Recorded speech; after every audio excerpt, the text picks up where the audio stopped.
I want to first reflect on something that Vlada said, namely she announced that Chantal Moulap from Congo will be here. You know, I'm part of a global group of women in a WhatsApp chat, and on the morning of February 25th, I wrote a note to the other women in that group, and Chantal wrote back, and she said, yes, my country has had war for 20 years, and so few of us know about it. Unfortunately, and she's the advisor to the President of Congo for women and youth after war, and she's been called away to the United Nations General Council. It was too complex to get a conversation with her, but she's committed to come and speak to us another time. And in this context, there's Afghanistan, and somehow the end of the war, at least for now, in Afghanistan has become slightly forgotten. And so I would invite you to kind of turn your attention to Afghanistan. The Afghan women are strong, they're bold. Muska Gailani says they are very, very brave. Strong and inspiring, in both spirit and actions. Muska Gailani is acting director and representative of the Afghanistan Women's Council. Gailani works alongside her mother, who founded the council. And before the Taliban took over, they taught women skills, including reading, writing, math, tailoring, farming, and baking, and supported those women in launching small businesses. And they've supported over 20,000 women in 2 decades. Gailani is a women's rights activist who still lives in Kabul and has no plans to leave Afghanistan. In fact, she says she knows that her life is at risk if she stays, but she can't abandon her parents, who are also activists, or their cause, an improved Afghanistan with opportunities for all of its people. She believes the possibility of helping to bring about change is worth that potential sacrifice. And just over a month ago, there was a clip, a longer interview actually with her and some others about Afghanistan on Al Jazeera. Here's a short clip to give you an idea of what the environment is. The Taliban's swift return to power in Afghanistan a year ago caught many by surprise. The group captured a string of cities as US-led foreign forces left the country after 20 years. And when its fighters took over the presidential palace on August 15th, President Ashraf Ghani went into exile, conceding the Taliban has won. Tens of thousands of Afghans and foreigners scrambled to Kabul airport to board those last flights out. Taliban leaders promised to be more moderate and said they were committed to respecting women's rights. But 12 months on, most girls are still banned from school. Females have limited rights to work or travel without a male guardian. And Afghanistan's economy has nearly collapsed, with foreign aid drying up. Speaking exclusively to Al Jazeera, a senior Taliban leader called for more international support. Well, Afghanistan's economic crisis has worsened its already dire humanitarian situation. Nearly 1 million Afghans have lost or been forced from their jobs since the Taliban took over. According to the World Food Programme, 90% of Afghans have faced food shortages over the past year. The World Bank says the prices of consumer products such as diesel, flour, rice and sugar have increased 50% since last year. Afghanistan has $9 billion in reserves, but they're held in the US and Europe. And that's because the international community refuses to recognize the Taliban government. Welcome, Muska Gailani. This morning, we're looking at the consequences of war, how it affects women, and what kind of resilience is needed during and at the end of the war. You said in that interview that is later in the Al Jazeera clip, "My country is falling apart. It breaks my heart." Could you please share with us what life was like in Afghanistan, say 3 years ago, and what it's like now? Hello, Baiba, and I pay my respects and hellos to everyone who is seeing me and hearing me right now. And thank you for organizing and allowing women, Afghan women specifically, to have a voice at a forum like this. 3 years ago, comparing Afghanistan to 3 years ago and now, as an Afghan nation, we were on a path towards development, political idea. Obviously, with the current regime, there has been a very significant change, which has impacted every Afghan. I can tell you that irrespective of gender, most of our youth had an understanding or hope of achieving their goals. Schools and colleges were not restricted, or more above, not closed upon our girls. There was no there was actually freedom of speech and freedom of choice to some extent.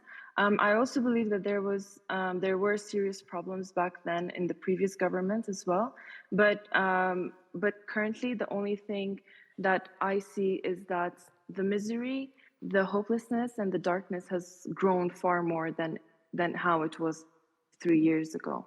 3 years ago, we could see a light in the end of the tunnel, but right now we don't.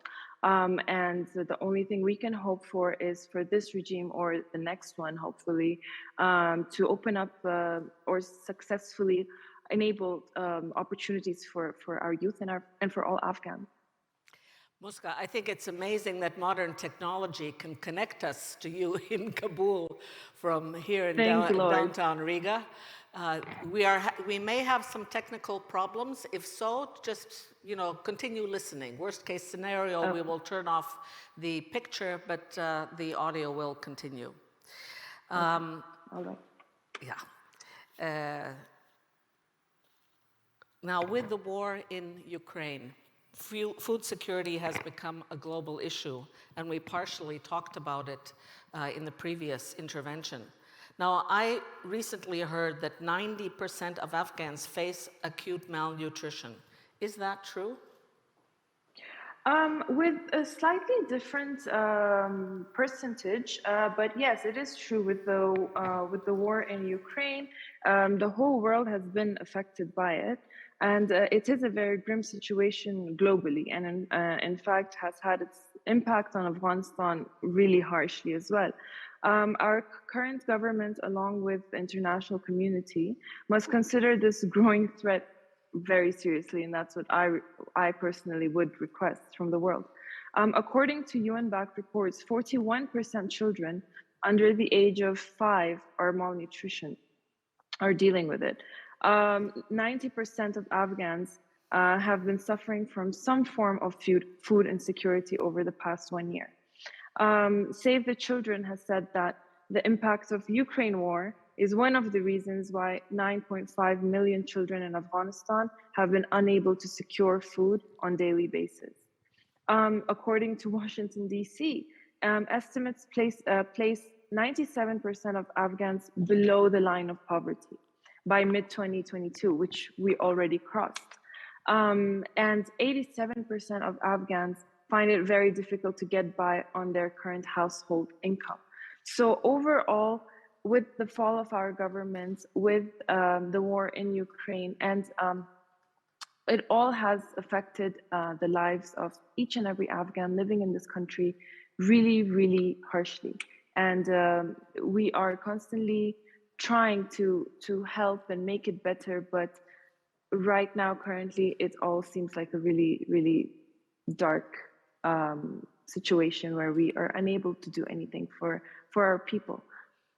So, Muska, to bring a little bit of light in that absolute darkness that you have, what do you believe are the 3 most important factors to ensure that in Afghanistan women can again be economically empowered, as your charity previously achieved?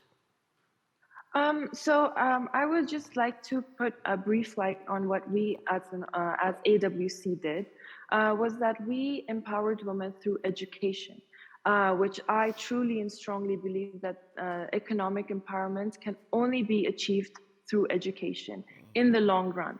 Everything else currently, like we're getting donations or helps from different organizations, but that only lasts for a short period of time. It's not something fundamental that helps build something with strong roots.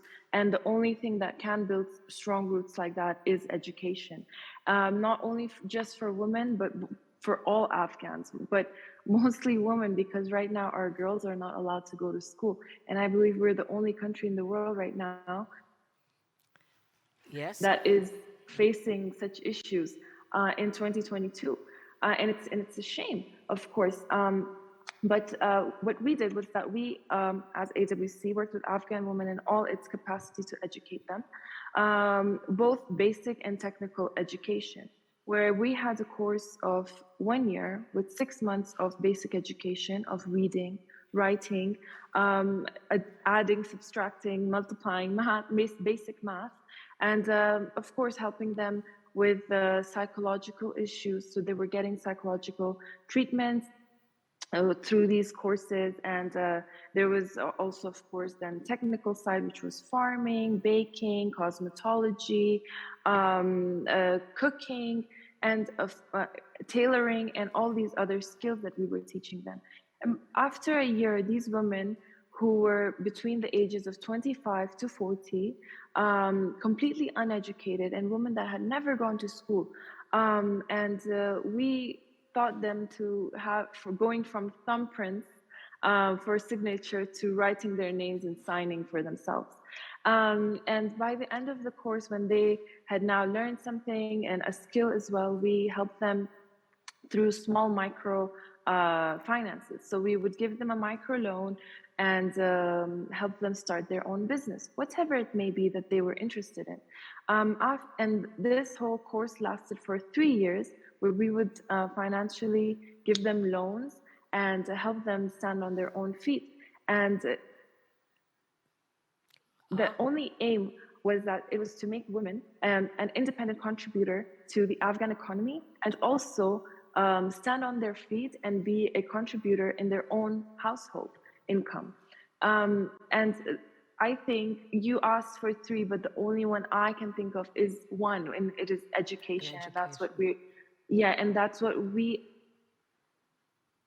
as the whole nation, need the most. And there's a lot of work that needs to be done for that.